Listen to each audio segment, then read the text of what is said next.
Hello everyone, welcome to Tech Cluster. I am Ankit Panchal. आज हम बात करेंगे टॉलरेंस के बारे में। ना टॉलरेंस होता है क्या है, क्यों यूज करते हैं, सारी चीजें अपन देखेंगे in the brief. Okay, let's get started. सबसे पहले अपन आते हैं कि वाई टॉलरेंस है ना। तो अपन जैसे कि कोई भी मशीनिंग प्रोसेस करते हैं, जैसे कि टर्निंग हो गया, ड्रिलिंग हो गया, बोरिंग हो गया, रिमिंग हो गया, है ना, ड्रिलिंग हो गया, ऐसे ही बहुत सारी मशीनिंग प्रोसेस होती है ना। जैसे आप ईडीएम पढ़ते हैं, वायर ईडीएम आपने सुना होगा। इन सारी प्रोसेस के बारे में मैं ब्रीफ में वीडियो बना सकता हूँ। आप मुझे कमेंट करें तो मैं इन सारी प्रोसेस के बारे में ब्रीफ में वीडियो बना दूंगा। ओके, सो अपन आते हैं कि जो अपन मशीनिंग प्रोसेस करते हैं तो टॉलरेंस देते हैं ना। टॉलरेंस होता क्या है कि जो अपना पूरा ओवरऑल लेंथ रहेगा, है ना। जैसे कि आप यहाँ पे देख सकते हैं, ये जो ओवरऑल लेंथ है ना, ठीक है। ये ओवरऑल लेंथ में कुछ वेरिएशन आता है ना। इसको बोलते हैं अपर लिमिट, लोअर लिमिट, है ना। सबसे कम ज्यादा जहाँ मटेरियल रहेगा उसको बोलते हैं लोअर लिमिट, एंड यहाँ पे अपर लिमिट। ओके, इन दोनों का जो डिफरेंस होता है वो टॉलरेंस होता है ना। अब अपन और अगर बात करें, यहाँ पे जैसे लिख रखा है the allowable deviation from a standard, है ना। ये अगर स्टैंडर्ड साइज है कुछ, है ना, तो स्टैंडर्ड से कुछ डेविएशन होता है ना, लोअर अपर डेविएशन होता है, उसके बारे में अपन आगे बात करेंगे, है ना। जैसे कि अपन और आगे आते हैं थोड़ा सा, तो थोड़ा सा और ब्रीफ में पढ़ते हैं। ये दो है अपने पास, एक शाफ्ट है एंड एक होल है। ओके, तो अपन पहले शाफ्ट को देखते हैं। आप ये वाला होल वाला पोर्शन थोड़ा सा साइड में रख देते हैं, पहले शाफ्ट वाला देखते हैं। तो शाफ्ट में सबसे पहले आता है जीरो लाइन। ओके, ये जो जीरो लाइन है, लाइन ऑफ जीरो डेविएशन जिसको बोलते हैं, ये कहाँ पे लाई करता है? बेसिक साइज पे। जो बेसिक साइज हमारा रहेगा, है ना, जैसे कि मान लो जो होल का ये शाफ्ट का बेसिक साइज है, यहाँ पे लाइन जीरो लाइन या लाइन ऑफ जीरो डेविएशन लाई करता है। यहाँ से अगर अपन देखेंगे तो एक चीज होता है मिनिमम डायमीटर, एक चीज होता है मैक्सिमम डायमीटर, है ना। मैक्सिमम मटेरियल कंडीशन भी बोल सकते हैं इसको, एमएमसी, और इसको एलएमसी बोलते हैं। इसके बारे में अपन आगे बात करेंगे। देन अपन आते हैं, इन दोनों का जो डिफरेंस होगा वो होगा टॉलरेंस। जैसे मैंने आपको बताया ना, lower deviation and upper deviation. Okay, जो जीरो लाइन से नीचे की तरफ आएगा वो लोअर डेविएशन, जीरो लाइन से ऊपर की तरफ रहेगा वो अपर डेविएशन। सेम एज यहाँ पे होल के केस में होगा। जैसे कि ये बेसिक साइज है, तो आप देख सकते हैं उससे थोड़ा सा नीचे आ रहा है, लोअर डेविएशन है, अपर डेविएशन है, उन दोनों का डिफरेंस टॉलरेंस। ओके, यहाँ से यहाँ तक का डिफरेंस टॉलरेंस है। इसमें भी minimum diameter and maximum diameter है ना, एमएमसी एंड एलएमसी। अपन इसके बारे में आगे बात करेंगे। अब अपन आते हैं टॉलरेंस क्यों नीडेड होता है। ओके, जैसे कि मैंने आपको पहले ही बताया था कि जब हम ऐसी मशीनिंग कंडीशन, मतलब मशीनिंग अप्लाई करते हैं ना, कुछ भी चीज बनाते हैं, तो ऑब्वियसली उसमें मशीनिंग यूज करेंगे ना, मैन्युफैक्चरिंग के लिए। तो मशीनिंग प्रोसेस के दौरान, है ना, इम्पॉसिबल होता है किसी भी चीज को या किसी भी पार्ट को एग्जैक्ट उसी साइज और ज्योमेट्री में बनाना, है ना। जैसे कि मान लो, आप एक एग्जांपल लो कि आप किसी सब्जी को काट रहे हैं ना, तो आप अगर मैन्युअली या किसी भी चीज से सब्जी को काटते हैं तो वो एग्जैक्ट साइज आना बहुत है ना डिफिकल्ट होता है ना, इम्पॉसिबल होता है। डिफिकल्ट तो छोड़ ही देते हैं ना। तो कुछ भी चीज है ना एग्जैक्ट साइज की नहीं बनती, और अगर अपन उसके एग्जैक्ट साइज तक पहुंचना चाहते हैं ना, तो उसमें अपने को बहुत प्रिसीजन लगेगा, बहुत अच्छी इक्विपमेंट लगेगी। अब आप ये सोचो कि जो अपन जिस चीज से चेक करते हैं ना, जिस चीज से साइज चेक करते हैं, जैसे कि मान लो वर्नियर हो गया, है ना, स्क्रू गेज हो गया, वो चीज में ही थोड़ा सा टॉलरेंस रहता है ना, वही चीज परफेक्ट नहीं बनती, तो अपना जो मैन्युफैक्चरिंग पार्ट रहेगा वो कैसे परफेक्ट बनेगा? आप सोच सकते हैं इस चीज को, है ना। तो इस चीज के इसके रिगार्डिंग अपन टॉलरेंस को देते हैं। ओके, अब यहाँ पे एक चीज और लिखी की है मैंने कि variable from the drawing is inevitable acceptable degree of variation must be allow, है ना। अगर बहुत ज्यादा वेरिएशन होगा ड्राइंग में, है ना, तो वो थोड़ा सा प्रॉब्लम क्रिएट करेगा। उसके लिए अपन थोड़ा सा वेरिएशन डाल के, डिग्री ऑफ वेरिएशन होना चाहिए, उसमें अलाउंस होना चाहिए, है ना। अगर लार्ज वेरिएशन रहेगा, जैसे कि मान लो 50 है और 51 और इधर 49 है, अपर लिमिट लोअर लिमिट के बारे में अपन बात करेंगे, तो अगर बहुत ज्यादा अफेक्ट करेगा तो वो फंक्शनलिटी को बिगाड़ देगा अपनी पार्ट की, है ना। जैसे मान लो एक मफ है, अपन मैं पीछे आता हूँ थोड़ा सा, तो ये यहाँ पे मान लो होल है और ये शाफ्ट है। अगर बहुत ज्यादा यहाँ पे टॉलरेंस अपन ने दे दिया है ना, अगर बहुत ज्यादा टॉलरेंस दे दिया, बहुत ज्यादा क्रिएप हो गई है, उस स्टेट को क्लियरेंस बोलते हैं, वो भी अपन आगे देखेंगे। तो ये शाफ्ट यहाँ पे वॉबल करेगी, है ना, प्रॉपर फिक्स नहीं होगी। वैसे ही अगर अपन ने ज्यादा दे दिया तो भी फंक्शनलिटी बिगाड़ देगी। जैसे मैंने बात किया कि अगर शाफ्ट इसके अंदर ज्यादा बड़ी हो गई है ना, तो होल के अंदर जाएगी नहीं। वैसा चीज यहाँ पे आता है कि फंक्शनलिटी को बिगाड़ देना, है ना।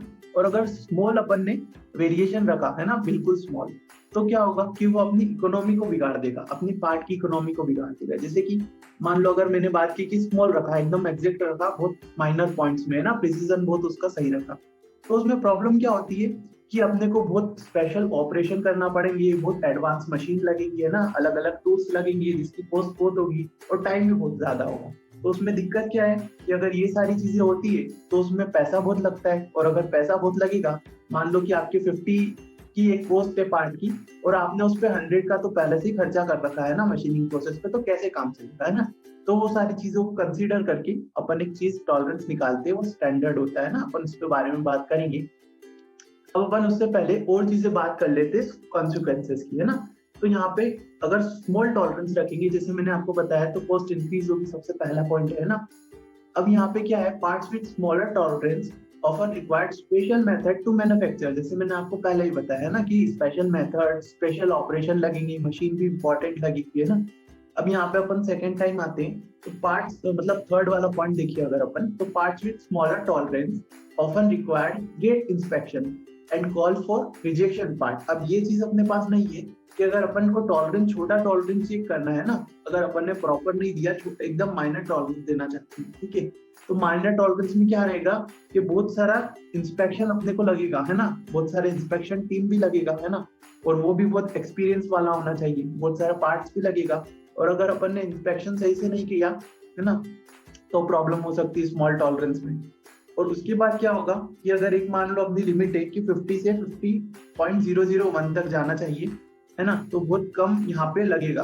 अगर उसके बाद भी अपन लेते हैं उस चीज को, तो क्या होगा कि रिजेक्शन हो जाएंगे, बहुत सारे पार्ट्स रिजेक्शन हो जाएंगे, क्योंकि जैसे मैंने आपको बताया था इम्पॉसिबल होता है ना क्रिएट करना, और अगर पॉसिबल होगा भी सही किसी मैनर में, तो उसमें बहुत प्रिसीजन लगेगा, ओके, और बहुत सारे पार्ट्स रिजेक्ट हो गए ना, तो उससे कंपनी की कॉस्ट के उस पे, इकोनॉमी पे ना, पार्ट की इकोनॉमी पे थोड़ा सा इफेक्ट पड़ेगा।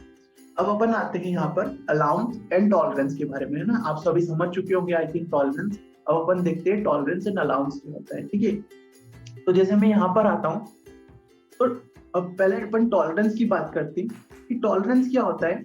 जैसे मैंने आपको पहले ही बताया था, ये चीज अपर लिमिट या अपर डेविएशन और लोअर डेविएशन, है ना, दो चीज होती है, इन दोनों का डिफरेंस क्या क्रिएट करता है, टॉलरेंस क्रिएट करता है। वैसे ही होल के केस में भी होगा कि upper limit and lower limit की डिफरेंस को टॉलरेंस बोलेंगे, ओके।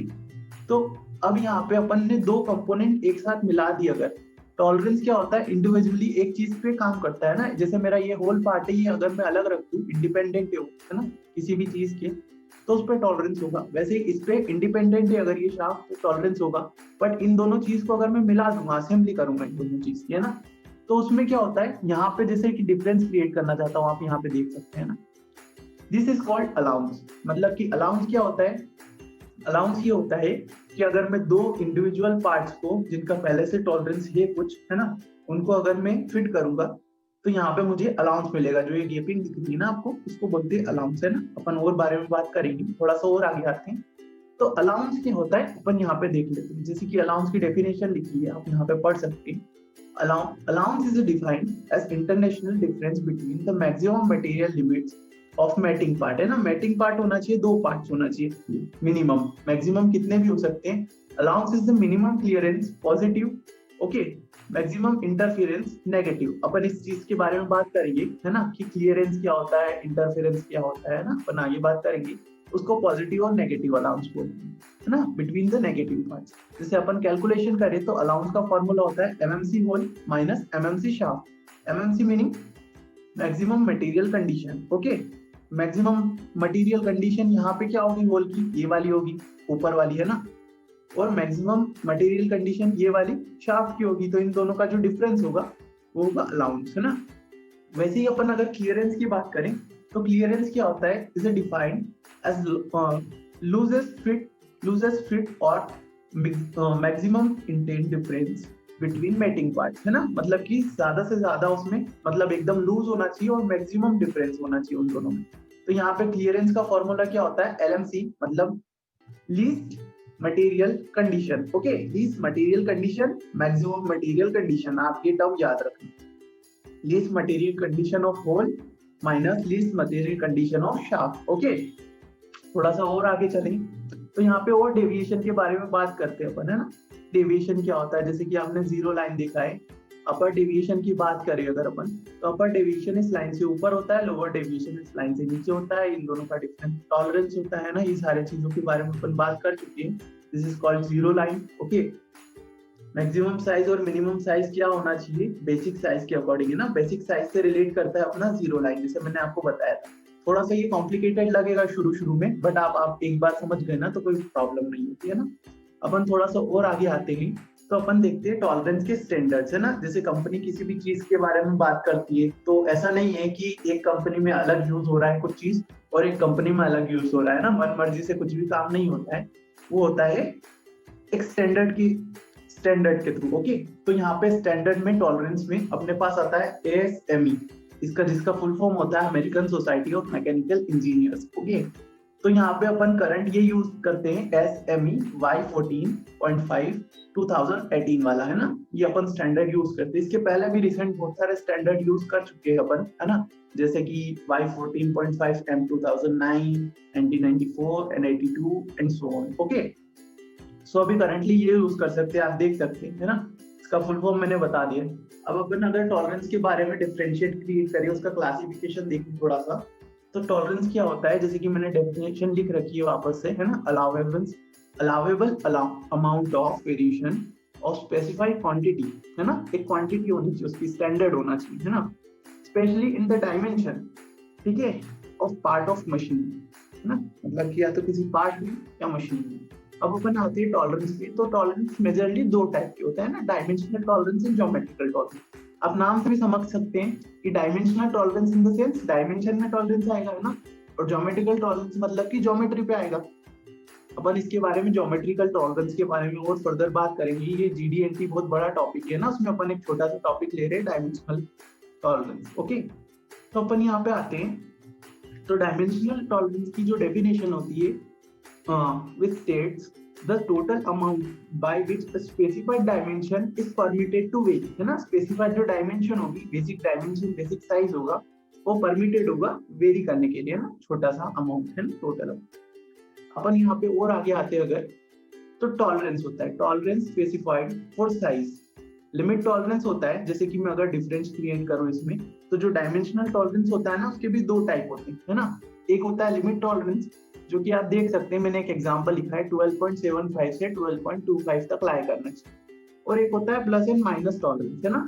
अब प्लस एंड माइनस टॉलरेंस में भी दो चीज आती है, एक होता है यूनिलेटरल या यूलेटरल भी बोल सकते हैं इसको, और एक होता है बायलेटरल। अब यूनिलेटरल में क्या होगा, प्लस माइनस में जो भी वैल्यू रहेगी ना, वो सेम रहेगी, जैसे कि 12.001, तो माइनस में भी 001 रहेगा। ओके, एंड अगर बायलेटरल टॉलरेंस में आते हैं अपन, तो उसमें क्या होता है, 0.001 ऊपर हो सकता है पॉजिटिव में, और 0.002 नेगेटिव में हो सकता है ना। इसके बारे में अपन बात करेंगे, और इन चीजों को बोलते हैं MMC, जैसे मैंने आपको बताया था ना, maximum material condition and least material condition. Okay, then अपन यहाँ पे आते हैं अगर लिमिट टॉलरेंस पे, तो सबसे पहले अपन लिमिट टॉलरेंस देखेंगे, देन प्लस माइनस टॉलरेंस।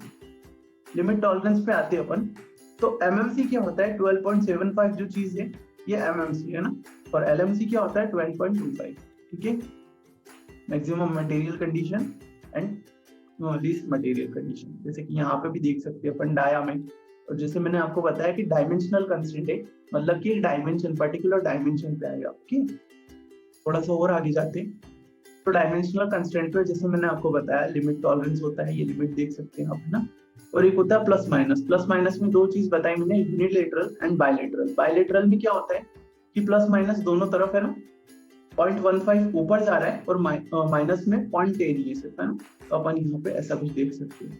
और यूनिलेटरल में दोनों तरफ एक जैसा जाता है, जैसे कि यहाँ पे जा रहा है या यहाँ पे जा रहा है। अगर अपन थोड़ा सा और आगे आते हैं, तो जैसे कि मैंने बताया डायमेंशनल, यूनिलेटरल एंड बायलेटरल, इसमें आप समझ सकते हैं ना, एक ही तरफ जा रहा है यूनिलेटरल एंड बायलेटरल इस तरफ जा रहा है, इसमें कुछ मिस्टेक हो सकती है, तो थोड़ा सा आप कंसिडर कर सकते हैं।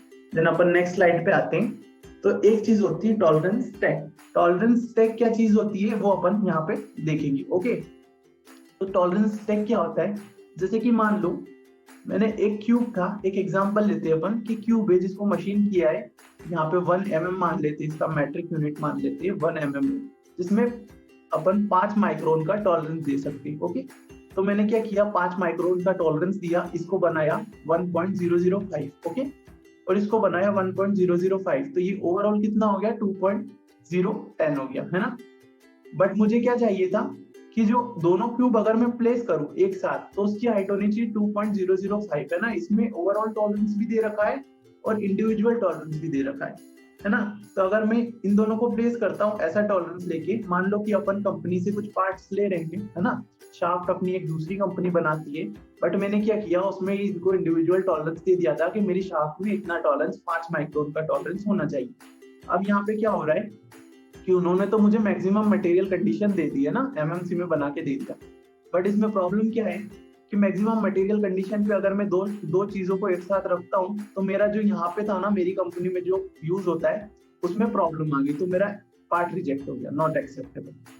सेम इज अगर यहाँ पे थोड़ा बहुत उन्होंने डिफरेंस दे दिया है तो भी नॉट एक्सेप्टेबल, ओके। सो मुझे क्या करना पड़ेगा, मुझे ओवरऑल डायमेंशन भी देखना पड़ेगा, ओवरऑल टॉलरेंस भी देखना पड़ेगा, है ना। जैसे कि मैं अगर एक चीज को थोड़ा सा कम में बनाता हूँ और एक चीज को थोड़ा सा ज्यादा में, है ना, टॉलरेंस आप देख सकते हैं, एक में मैंने माइनस का टॉलरेंस रखा है, एक में प्लस का रखा है, तो ये मेरे पास 2.002 हो रहा है जो मेरी इस चीज को सेटिस्फाई कर रहा है, तो यहाँ पे प्रॉपर हो गया है। वैसे ही चीज यहाँ पे रख सकते हैं तो भी सेटिस्फाई करेगा, है ना। तो इन चीजों के बोलते हैं टॉलरेंस स्टैक, है ना, मतलब दो चीजों को अपन एक साथ रख रहे हैं अगर, तो उसमें क्या प्रॉब्लम आ रही है, उसमें यहाँ पे दो टाइप आते हैं अपन, design tolerance stack and process tolerance stack, okay. इन चीजों के बारे में अपन आगे भी बात करेंगे, जिससे टॉलरेंस स्टैक का इफेक्ट क्या होगा अपन वो देखते हैं ना। छोटा सा एग्जांपल अपन ने देखा है, अब थोड़ा सा बड़ा एग्जांपल देखते हैं। एक साइड मेरा यहाँ पे एक कंडीशन है and second side second condition है। अपन फर्स्ट कंडीशन को एनालाइज करते हैं सबसे पहले। तो फर्स्ट कंडीशन में क्या हो रहा है कि जो मेरा यहाँ पे आउटर पार्ट है जो, है ना, वो मेरा मैक्सिमम कंडीशन को सेटिस्फाई कर रहा है ना। मैं बाहर से अगर ये चीज मंगाता हूँ, ठीक है, तो ये चीज जिसको बोलते हैं अपन इंजन बोल सकते हैं, इंजन का आउटर पार्ट, ठीक है। तो यहाँ पे क्या हो रहा है कि ये आउटर पार्ट में कहीं बाहर से इंपोर्ट करवाता हूँ, बाकी चीजें मैं मैन्युफैक्चरिंग करता हूँ। तो मैंने यहाँ पे जो मैंने मैन्युफैक्चरिंग की थी वो मैंने एलएमसी पे कर दी और बाहर एमएमसी करा दी, है ना। तो क्या होगा अगर मैं इन दोनों को असेंबल करूंगा तो उसमें प्रॉब्लम क्या आएगी कि मुझे यहाँ पे बहुत ज्यादा क्लियरेंस मिलेगा, बहुत ज्यादा क्लियरेंस मिलेगा। अगर बहुत ज्यादा क्लियरेंस मिल गया है तो मेरा जो ओवरऑल असेंबली या ओवरऑल पार्ट्स रहेगा उस पर बहुत इफेक्ट पड़ेगा, है ना। जैसे कि आपने पढ़ा होगा जब आप आईसी इंजन पढ़ते हैं ना, उसमें सारा चीज पढ़ते हैं कि क्लियरेंस से कितना इफेक्ट पड़ता है ना, ये कंप्रेशन रेशो उस पर डिपेंड करता है पूरा, ठीक है।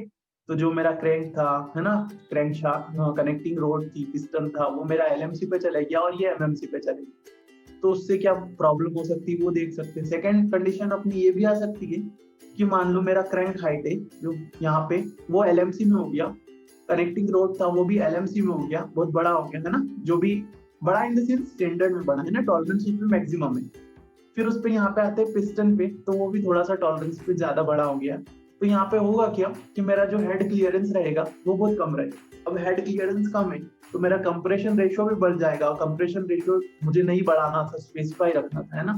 तो अपन क्या करते हैं, उसके लिए असेंबली का एक ओवरऑल टॉलरेंस अलग रखते हैं और पार्ट्स का एक ओवरऑल टॉलरेंस अलग रखते हैं, ना। आप ये चीज आगे पढ़ेंगी, हमारे साथ अगर कनेक्ट होते हैं तो हम सब बताते हैं आपको, है ना। जैसे कि आपको टेक क्लस्टर के बारे में पता होगा, Tech Cluster. So as I told you about Tech Cluster is a designing company. Okay, we provide project, we provide job offers. Okay, like this. We have also a YouTube channel. We have Facebook page. Okay, you can go through our Facebook page and see how much we content created. Okay, and this is our official website. Okay, तो आप यहाँ पे जाके देख सकते हैं हम कौन कौन से अपन कोर्सेज को प्रोवाइड करते हैं ना, और कोर्सेज में क्या क्या अंदर डेप्थ में पढ़ेंगे अपन, है ना। बस आप मेरी वीडियो से थोड़ा सा कंसीडर कर सकते हैं कि अपन कितना डेप्थ में पढ़ेंगे। यहाँ पे आप स्टूडेंट रिव्यू भी देख सकते हैं ना, वीडियो रिव्यूज देख सकते हैं आप सारी चीजों का, है ना। स्टूडेंट ने क्या क्या प्रोजेक्ट बनाए वो सारा देख सकते हैं। जैसे कि आप यहाँ पे देखिए ना, इनका एड्स देखिए, वो सारा भी अपना यहाँ पे ट्रेनिंग होता है, कॉर्पोरेट ट्रेनिंग होता है ना, पूरा कॉर्पोरेट ट्रेनिंग होता है। उसमें सारा ये SGS ITS इंदौर का टॉप कॉलेज है, सेंट्रल इंडिया का टॉप कॉलेज है, उसमें अपना सेशंस होता है ना। यहाँ पे बहुत सारा सेशंस होता है, आपने बहा के बारे में सुना होगा। तो अपन सब चीज को असिस्ट करते हैं, सब में प्लेसमेंट गाइडेंस होता है ना। So we are from Indore. Okay, Indore में हमारा 2 ब्रांच है, एक वर्कवा स्क्वायर पे एंड एक TI मॉल के पास। ओके, सारी मेन लोकेशन है तो आप यहाँ पे जाके विजिट भी कर सकते हैं, आप कॉल भी कर सकते हैं हमको। जिन्हें ये जो ब्लिंक हो रहा है ना नंबर, इस पे आप कॉल करेंगे ना तो आपको सारी इन्फॉर्मेशन टेक क्लस्टर के अकॉर्डिंग पता चल जाएगा। ओके, जैसे मैं आपको बता रहा था कि हर चीज में ना परफेक्ट, जैसे ऊपर ऊपर से सीखना इंपॉर्टेंट नहीं होता, हर चीज में अंदर से सीखना इंपॉर्टेंट होता है ना। आप कोर्सेज तो बहुत कम प्राइस में भी कर सकते हैं दूसरे इंस्टीट्यूट से, बट उसमें प्रॉब्लम कि आपको डेप्थ में पढ़ने को नहीं मिलेगा, सिर्फ ऊपर ऊपर से पढ़ने को मिलेगा। और इंडस्ट्री ऐसे ऊपर ऊपर से काम नहीं करती है ना, सारा चीजें थोड़ा सा डीप में होता है, डेप्थ में होता है। वर्किंग हम लाइव प्रोजेक्ट्स पे काम करते हैं यहाँ पर, है ना। आप प्रोजेक्ट्स देखेंगे ना स्टूडेंट्स के, तो स्टूडेंट्स के वही प्रोजेक्ट है जिन पे उन्होंने खुद ने काम किया। ओके, जैसे कि मैं आपको एक चीज बताऊं, यहाँ पे स्टूडेंट प्रोजेक्ट है ना, ऐसे ही आप यहाँ पे जाके सब चीज देख सकते हैं, इंस्टाग्राम पे देख सकते हैं। अपनी जो ऑनलाइन बेचेस होती है उसमें 1200 प्लस अपन स्टूडेंट्स को प्रोवाइड करते हैं online training. Okay, just like this, है ना। अपन यहाँ पे ऑफलाइन एंड ऑनलाइन दोनों क्लासेस देखते हैं, तो वो सारा चीजें आप देख सकते हैं ना। सेलिब्रेशन का देख सकते हैं, यहाँ पे आप SGSITs का, जैसे मैं बता रहा था आपको, ये CDGI एक कॉलेज है इंदौर में, है ना। यहाँ आपका एक स्टूडेंट है, उसने ये यहाँ पे डिजाइन बनाया है ना, वर्किंग डिजाइन बनाया है। अब इसमें चीज में है ना, बनाने में बहुत सारे इंजीनियरिंग कंसेप्ट लगे, ऐसा नहीं कि सिर्फ उन्होंने कुछ डायमेंशन लिया और बना दिया। जैसे मैं आपको टॉलरेंस के बारे में बता रहा हूँ ना, तो टॉलरेंस में भी बहुत सारी चीजें होती है, वो सारी कंसीडर करके ही ये सारी चीजें बनी है। ओके, तो उन सारी चीजों पे बात करते हैं ना। जैसे आप इलेक्ट्रिकल का प्रोजेक्ट देख सकते हैं यहाँ पे, है ना। वैसे यहाँ पे बहुत सारी चीजें हैं, आप सिविल के लिए देख सकते हैं अगर आपकी इंटरेस्टेड है। AutoCAD, 3ds Max, Revit, STAAD Pro, okay, ऐसे सारे जो भी सिविल के होते हैं सॉफ्टवेयर, उन सारी चीजों पे अपन बात करते हैं। मैकेनिकल के लिए आए आप अगर, तो AutoCAD, solid works, PO, CATIA, UG, okay, सारी चीजों पे अपन बात करते हैं। मास्टर कैम, NCs, एंड आप जॉब अपॉर्चुनिटी भी देख सकते हैं ना। यहाँ पे अपना कॉर्पोरेट सेशन होता है ना, ये सारे HODs है ना। DAV भी आपने नाम सुना होगा, DAV, IIT DAV, ये भी सेंट्रल इंडिया का बेस्ट कॉलेज है ना। यहाँ पे अपना 3D प्रिंटिंग का हुआ था सेशन। तो ऐसे करके अपने पास बहुत सारे सेशन है, जॉब अपॉर्चुनिटीज है, प्रोजेक्ट हैंडलिंग में अपना थोड़ा सा वो है ना। तो आप यहाँ पे जाके विजिट कर सकते हैं और आप हमारे साथ कनेक्ट हो सकते हैं, आपको अगर ऑनलाइन या ऑफलाइन बैचेस लेनी है तो। ठीक है, ओके, आप जरूर विजिट करिएगा और चैनल को सब्सक्राइब कीजिएगा। अगर अपन आते हैं वापस टॉलरेंसेस पे, तो जैसे मैंने आपको चीज बताई, थोड़ा सा और आगे आते हैं तो अपन देखते हैं फिट्स। अब ये अपने लिए नई चीज है, फिट्स। फिट्स क्या होता है वो सारा चीजें देखेंगे। ओके, अपन तो फिट्स में 3 चीजें होती है। एक तो होता है इंटरफेरेंस, है ना, जो आप देख सकते हैं कि यहाँ पे मैक्सिमम मटेरियल कंडीशन है दोनों चीज की। एक होता है ट्रांजिशन, ओके, और एक होता है क्लियरेंस। अब यहाँ पे सब चीज का अलग अलग यूज है। ओके, जैसे कि आप क्लियरेंस कहाँ यूज करेंगे, जहाँ पे आपको ज्यादा मटेरियल नहीं चाहिएगा, थोड़ा सा शाफ्ट मूवमेंट होना चाहिए, है ना, वहां पे आप क्लियरेंस यूज कर सकते हैं। ट्रांजिशन अपन जहाँ पे परफेक्ट फिट चाहिएगा, पर ट्रांजिशन भी क्या होगा कि आपको टॉलरेंस बहुत कम रखना पड़ेगा, उससे आपका यहाँ पे प्रॉब्लम क्रिएट हो सकता है ना इकोनॉमी में। देन अपन आते हैं इंटरफेरेंस। इंटरफेरेंस कैसे कंपोनेंट में यूज होता है, जैसे कि आप गियर समझते हैं ना, तो गियर क्या होता है कि एक के ऊपर एक वो गियर कनेक्ट होते हैं तो मर्ज होते हैं ना, उसमें यहाँ पे वर्क होता है इंटरफेरेंस का, है ना। अपन और आगे देखेंगे। अपन थोड़ा सा आते हैं टाइप्स ऑफ फिट पे, है ना। तो टाइप ऑफ फिट पे क्लियरेंस होता है, clearance fit. Okay, the parts are tolerance such as the largest shaft is smaller than the smallest hole. Allowance positive होता है इसमें, ठीक है। जैसे कि मैं आपको बताऊं, इसमें जो अलाउंस होगा, जैसे कि आपने अलाउंस क्या पढ़ा था कि शाफ्ट माइनस होल, है ना, MMC। तो यहाँ पे क्या हो रहा है कि यहाँ पे क्लियरेंस हो रहा है ना, वही डेफिनेशन मैंने यहाँ पर लिखी हुई है, तो ये पॉजिटिव होता है। ओके, और ग्रेटर देन 0 होता है। ऐसे ही मैं इंटरफेरेंस का लूं, तो इंटरफेरेंस में क्या होता है, ये वाला होगा negative. Okay, maximum clearance is always negative. Pass must be always force together, ठीक है। Force together in the sense gear condition, है ना।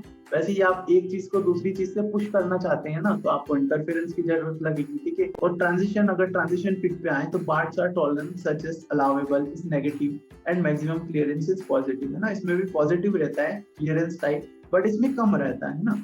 द पार्ट्स में बी लूज और फोर्स टुगेदर। कुछ कुछ कंडीशन में ये लूज रहते हैं, कुछ में फोर्स रहते हैं ना। जैसे कि मान लो ये मफ है एंड कपलिंग बनाना चाहता हूँ, तो इसमें मैं ट्रांजिशन फिट करूंगा, है ना। वो सारा चीज अपन देखेंगे। ये सारी चीजें पढ़ी अपन ने टॉलरेंस में, ना। इसमें बहुत सारी चीजें मैंने आपको बताई, जैसे स्टैक क्या होता है ना, बहुत सारी पॉजिटिव, यूनिलेटरल, बायलेटरल, ये सारी चीजें मैंने आपको बताई। अपन और आगे अगर टॉलरेंस में जाएं तो उसमें एक चीज आती है अपनी GD&T, okay, geometrical dimension and tolerance. इस चीज पे मैं अलग एक आपको पार्ट बना दूंगा वीडियो का, है ना। तो तब तक के लिए आप हमसे जुड़ सकते हैं। ओके, तो अपन यहाँ पे बहुत सारी चीजों पे टॉलरेंस देना भी सीखेंगे। जैसे कि मान लो ये तो मैंने की टॉलरेंस की बात, बट क्या होता है कि ये चीज अपन सॉफ्टवेयर की मदद से कैसे करेंगे ना, ये सारे टॉलरेंस अपन सॉफ्टवेयर की मदद से कैसे देंगे, सॉफ्टवेयर में कैसे टॉलरेंस प्रोवाइड करेंगे। जैसे ऑटोकेड हो गया है ना, क्रियो हो गया, सॉलिड वर्क्स हो गया, यूजी हो गया, कैटिया हो गया, एनसिस हो गया। तो इन सब चीजों पे अपन टॉलरेंस को कैसे देंगे वो अपन यहाँ पर मैन्युफैक्चरिंग ड्राइंग में देखेंगे, है ना। वो बहुत इंपॉर्टेंट चीज होता है टॉलरेंस आपके लिए, इंडस्ट्री के लिए भी बहुत इंपॉर्टेंट चीज होता है ना। उसके बेसिस पे ही सारी चीजें वर्क करता है। उसके टॉलरेंस, किसी भी चीज में टॉलरेंस तो होगा ही सही। अगर आप कहीं भी जा रहे हैं, ऑटोमोबाइल इंडस्ट्री में जा रहे हैं ना, एरोस्पेस इंडस्ट्री में जा रहे हैं, हर चीज में, तो ऐसा नहीं कि एक चीज इंडिविजुअली पार्ट मॉडलिंग होना है, उसमें है ना बहुत सारे थाउजेंड्स ऑफ पार्ट्स रहता है जिनका असेंबली होता है। तो सब चीज अगर एक दूसरे में इंगेज हो रहा है, असेंबल हो रहा है ना, तो उसमें कहीं ना कहीं टॉलरेंस की बहुत इंपॉर्टेंट रोल होता है। ओके, सो अपन मिलते हैं नेक्स्ट वीडियो में, तब तक के लिए बाय बाय। खत्म, बाय बाय, टाटा, गुड बाय, गया।